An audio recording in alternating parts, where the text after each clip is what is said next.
મીઠી મધુરી વાત 10 નંબર. આજે આપણે વચનામૃતનો સાર કહી શકાય એવું છે. એટલે કે વચનામૃત છે ગઢડા મધ્ય પ્રકરણનું 13.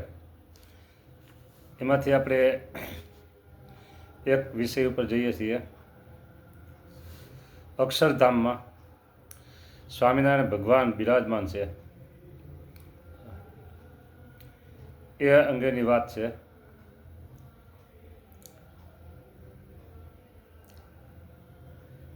હૃદય આકાશ, જેમ ચોમાસાને વિશે આકાશમાં વાદળા છાઈ રહ્યા હોય તેમ સ્વામિનારાયણ ભગવાન કહે છે મારા હૃદયને વિશે એકલું તેજ વ્યાપી રહ્યું છે. એકલું તેજ હૃદયને વિશે ભગવાન જોજો. બધી મનુષ્ય ભાવ લીલા આવશે અને દિવ્ય ભાવ, બે ભાવ હશે.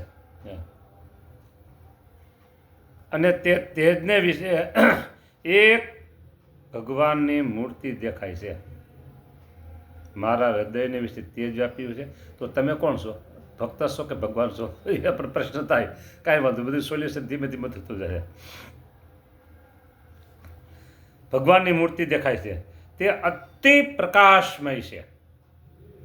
આ બધી અક્ષરધામની વાત ચાલે છે. હા, અતિ પ્રકાશમય છે. અને તે મૂર્તિ ઘનશ્યામ છે. તો પણ અતિશય તેજે કરીને શ્યામ નથી જણાતી. ઘનશ્યામ છે.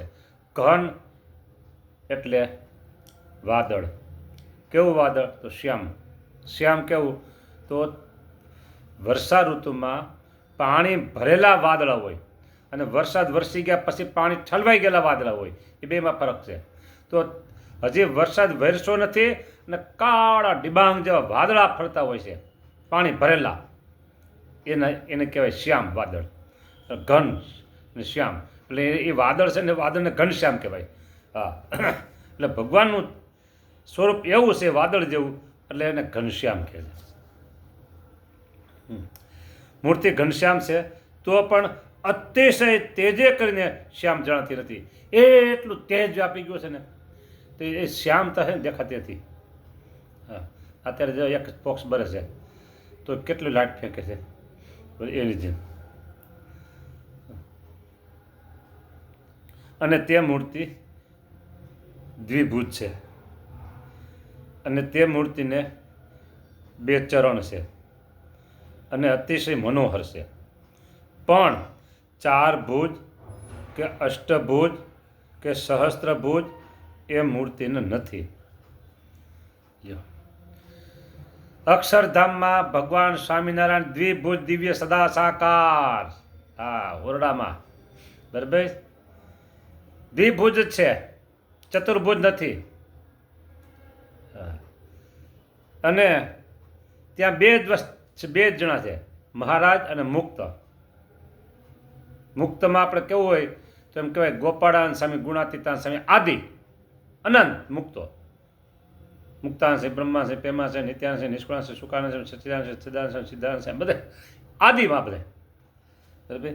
અને મહારાજ મુક્ત અનંત છે, મહારાજ એક છે. આ કોઈ દી ભૂલતા નહીં. મુક્ત અનંત છે અને મહારાજ એક જ છે. 2 ચરણ છે, 2 ભુજ છે અને અતિશય મનોહર છે. અતિશય મનોહર મૂર્તિ છે. પણ 4 ભુજ કે અષ્ટભુજ કે સહસ્ત્રભુજ તે એ મૂર્તિને નથી. એ મૂર્તિ તો અતિ સૌમ્ય છે. અતિ સૌમ્ય છે. દર્શન કરે ને શાંતિ થઈ જાય. સૌમ્ય મૂર્તિ છે. હા, બધાને આનંદ થાય એવી મૂર્તિ છે. સુખ ઉપજે એવી મૂર્તિ છે. સરસ મૂર્તિ છે. હા, નકર ઘણી વખત મૂર્તિઓ બીજી ત્રીજી હોય ને તો આમ ડેન્જરસ લાગતી હોય. હા, આ સૌમ્ય મૂર્તિ છે. એટલે દર્શન કરવાની મજા આવે એવી, સુખ થાય એવી, આનંદ થાય એવી. પછી કહે છે અને મનુષ્યને જેવી આકૃતિ છે ને કિશોર છે. કિશોર સદાય 16 વર્ષની ઉંમર. હા, કિશોર છે. ને એ મૂર્તિ ક્યારેક તો એ તેજમાં ઊભી દેખાય છે. હા હા, મહારાજ એ ઊભા થાય, બધા આશીર્વાદ આપતા હોય, ઊભા થાય, હા ઊભી દેખાય છે. ક્યારેક બેઠી જણાય છે, ક્યારેક હરતી ફરતી દેખાય છે. અને એ મૂર્તિને ચારે કોરે મુક્તના મંડળ ભરાઈને બેઠા છે. ચારે કોરે મુક્તના મંડળ ભરાઈને બેઠા છે. હવે તમને એક પ્રશ્ન કરું, ચારે કોરે મુક્તના મંડળ છે, સમજો આ મહારાજ છે, આમ ચારે કોરે, બરાબર. મહારાજનું મુખાને અહીંયા છે, એટલે સામે સામે દર્શન થાય તો વાંધો નથી, આમ હોય તો દર્શન થાય વાંધો નથી, આમ હોય તો દર્શન થાય વાંધો નથી, પછી આમ હોય તો દર્શન થાય વાંધો નથી, આમે દર્શન થાય વાંધો નથી. એને પણ અહીંયા હોય તો મુખાવીને અહીંયા છે. જો હવે આ બતાવું તમને, અહીંયા મુખાવી છે અને મુખ તો અહીં બેઠા છે. તો હવે એને તો પીઠ આવી, તો થોડોક એમ થાય ને કે આપણે વહેલા આગળ જઈને સભામાં બેસીએ, પણ એવું પાછું અહીંયા ત્યાં છે ને, એ સિસ્ટમ કોઈ છે નહીં. પહેલાં બેસી જાય, મોડા બેસી જાય, એવું કંઈ છે નહીં. હા, કે ત્યાં રાત્રિ નથી, દિવસ નથી, બરાબર. ત્યાં તો એક જ સરખો સમય છે, એક જ સરખો સમય છે. હા, અને વચ્ચે એક બીજી વાત કહી દઉં, કોઈ એમ કે અક્ષરધામની કૂચી અમારી પાસે છે, કોઈ એમ કે અમે કહીને એટલા જ અક્ષરધામમાં લઈ જાય છે, એ સિસ્ટમ ત્યાં નથી. કૂચી કોઈની પાસે નથી, દરવાજો જ નથી, તો અડધો અડધો પ્રમાણે રહે. દિવ્ય તેજનો સમૂહ છે, boundary less, boundary less Akshardham છે, અતિ અપાર, હે અતિ અપાર છે, બાઉન્ડ્રી લેસ છે. એટલે કોઈ એમ કે અક્ષરધામની કૂચી તો અમારી પાસે છે. હા, કોઈ એમ કે અક્ષરધામમાં અમારા ફલાણા બેઠા છે, એને અમે કહીશું કે આને આવવા દો, એને આવવા દે, એમ કે આને નહીં તો એને નહીં આવવા દે. આ સિસ્ટમ ત્યાં નથી.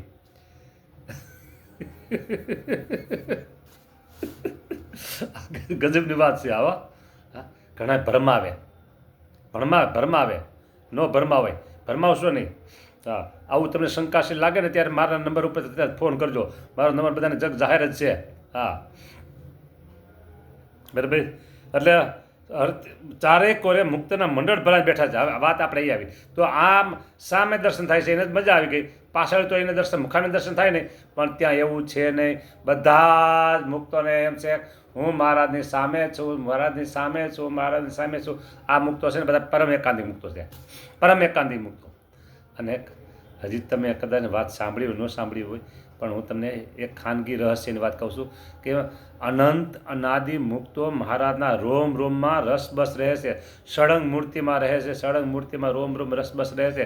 એ મુક્તોને તો એ અખંડ મહારાજ મહારાજ મહારાજ મહારાજ મહારાજ મહારાજ, અધો ઉર્ધ્વ પ્રમાણે દિવ્ય તેજનો સમૂહ, અને સમૂહને મધ્ય મહારાજ મહારાજ મહારાજ, બસ બીજું કાંઈ ત્યાં છે નહીં. હા, રોમ રોમમાં વ્યાપ રસરૂપ રસબસ મૂર્તિ રહ્યા છે, મૂર્તિમાં રહ્યા છે, બરાબર. ને આ પરમ એકાંતિક ખામે છે, અનાદિ મુક્તો મૂર્તિમાં રહેશે. હા, એ ભૂલતા નહીં. એટલે મુક્તના મંડળ બેઠા છે, બધાને મહારાજની મૂર્તિ સન્મુખ છે, કોઈને પીઠનો ભાગ આવતો નથી. કેવી રીતે મુક્ત બેઠા છે એ તમને કીધું. ભાગકેલું સરસ એકદમ ફર્સ્ટ ક્વોલિટીનું દાયડમ હોય, દાયડમ પાકેલું સરસ ફર્સ્ટ ક્વોલિટીનું. અને એમાં જે અંદર બીજ ગોઠવેલા હોય, દાણા, એ કોણ ગોઠવાઈ ગયું ખબર તમને? વાંચતા દાણા એ કેવા સરસ ગોઠવાય, દાણા બી દાયડમની અંદર દાણા કેવા સરસ ગોઠવેલા છે, એ કોને ગોઠવા તમે કહી દો, નકર હું કહી દઉં. કોનું ગોઠવા ખબર તમને નથી કહેવું? હવે તમે પછી કહેજો કોને ગોઠવા છે. હા, હવે સેવા કરવા આવે છે. હવે બધાને સન્મુખ દર્શન થાય છે, મુક્ત છે. તે એક નજરે તે ભગવાનની મૂર્તિ સામે જોઈ રહ્યા છે. તે મૂર્તિને અમે પ્રગટ પ્રમાણ હમણાં દેખી છે. હવે તમે કોણ છો તો પછી, અને મૂર્તિ કોણ છે? પાછો મનુષ્ય ભાવમાં તમે બોલ્યા, ભક્ત ભાવમાં બોલ્યા. હા, એક નજરે ભગવાનની મૂર્તિ સામે જોઈ રહ્યા છે. તે મૂર્તિને અમે પ્રગટ પ્રમાણ પણ દેખીએ છીએ, અને સત્સંગમાં નહોતા આવ્યા ત્યારે પણ દેખતા, ને માતાના ગર્ભમાં હતા તે દિવસ પણ દેખતા, ગર્ભમાં આવ્યા મોરે પણ દેખતા, અને અમે બોલીએ છીએ તે પણ ત્યાં જ બેઠા થકા બોલીએ છીએ, અને તમે પણ સર્વે ત્યાં જ બેઠા છો એમ હું દેખું છું. પણ આ ગઢડું શહેર કે આ ઓસરી એ કાંઈ દેખાતું નથી. આ ગઢડું શહેર કે આ ઓસરી એ કંઈ દેખાતું નથી. આ સેવા કરવા આવે છે મચ્છરિયાઓ. પપ્પા અમારથી સેવા જોતી તમારા આગારીઓ તો સારી વાત છે. હા, લ્યો અમે બોલીએ છીએ તો ધામમાં બેઠા થકા બોલીએ છીએ મહારાજ કહે. હા, અને તમે પણ સર્વે ત્યાં જ છો, બેઠા છો, પણ એમ હું દેખું છું. મહારાજ કે હું દેખું છું, પણ આ ગઢડું શહેર કે આ ઓસરી એ કાંઈ દેખાતું નથી. આ લોકના બધા જ ભાવ ઉડી ગયા. અધો ઉર્ધો પ્રમાણે દિવ્ય તેજના સમૂહને મધ્ય મહારાજ બિરાજમાન છે. એવી રીતે અહીંયા મહારાજ વાત કરે છે.